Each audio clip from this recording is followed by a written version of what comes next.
சேலம் அஸ்தம்பட்டி அரசு மருத்துவமனை வளாகத்தில் அமைஞ்சிருக்கிற அம்மா உணவகத்துல கேஸ் லீக் ஆகி ஸ்மெல் வருதுன்னு ஒரு மீட்பு அழைப்பு வந்து பாதுகாப்பு உடையோட அங்க போயிட்டு பார்த்தா அந்த அம்மா உணவகத்து டோர் மேல இருந்து இழுத்து மூடுற இரும்பு டோர்ல இருக்குது. அந்த டோரை பாதுகாப்பா பொறுமையா மேல தூக்கி திறந்துட்டு போனாங்க. அது ஏன்னா அந்த டோர் இரும்பால இருக்குதுன்றதால சின்ன ஸ்பார்க் ஆனாலும் தீ விபத்து அபாயம் ஏற்பட்டுருங்க.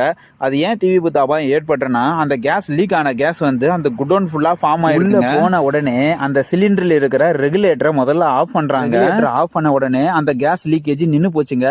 இதுக்காக தான் நாங்க எங்க டெமோவுக்கு போனாலும் எங்க தாய்மார்களுக்கு முக்கியமா சொல்றதே சமைச்சு முடிச்சதும் சிலிண்டரில் இருக்கிற ரெகுலேட்டரை ஆஃப் பண்ணுங்கன்னு சொல்றேங்க.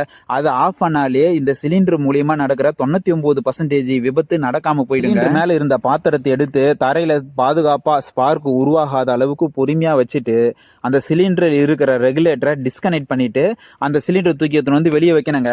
வெளியே வச்சாலும் அதில் இருக்கிற ஆபத்து இன்னும் குறையலைங்க. ஏன்னா அந்த ரூம் ஃபுல்லா கேஸ் லீக் ஆகி ஃபார்ம் ஆகி இருக்கிறதால அந்த கேஸ் பூரா வெளியே போகணும். அதுக்காக அந்த குடோன்ல சுற்றி இருக்கிற எல்லா ஜன்னலையும் திறந்து விடணுங்க. ஜன்னலை திறக்கும் போதும் ஸ்பார்க் உருவாகாத அளவுக்கு பாதுகாப்பாக பொறுமையாக தாங்க திறக்கணும். கேஸ் சீக்கிரமாக வெளியே போகணுன்னு ஃபேனும் போட்டுறக்கூடாது, இருட்டாக இருக்குன்னு லைட்டும் போட்டுறக்கூடாதுங்க. இந்த மின் சாதனங்கள் ஓடிட்டு இருக்கிறத எதையும் நிறுத்தவும் கூடாது, நிறுத்திட்டு இருக்கிறத எதையும் போடவும் கூடாதுங்க. சுவிட்சில் கண்ணுக்கு தெரியாத ஸ்பார்க் உருவாகி தீ விபத்து அபாயம் ஏற்பட்டுருங்க. இந்த சிலிண்டரை பாதுகாப்பாக வெளியே எடுத்துட்டு வந்து வச்சதும் இல்லாமல் அந்த கேஸ் ஃபுல்லாக வெளியேற வரைக்கும் பாதுகாப்பாக நின்று இருந்து முடிச்சு கொடுத்துட்டு வந்திருக்காங்க. நன்றி, வணக்கம்.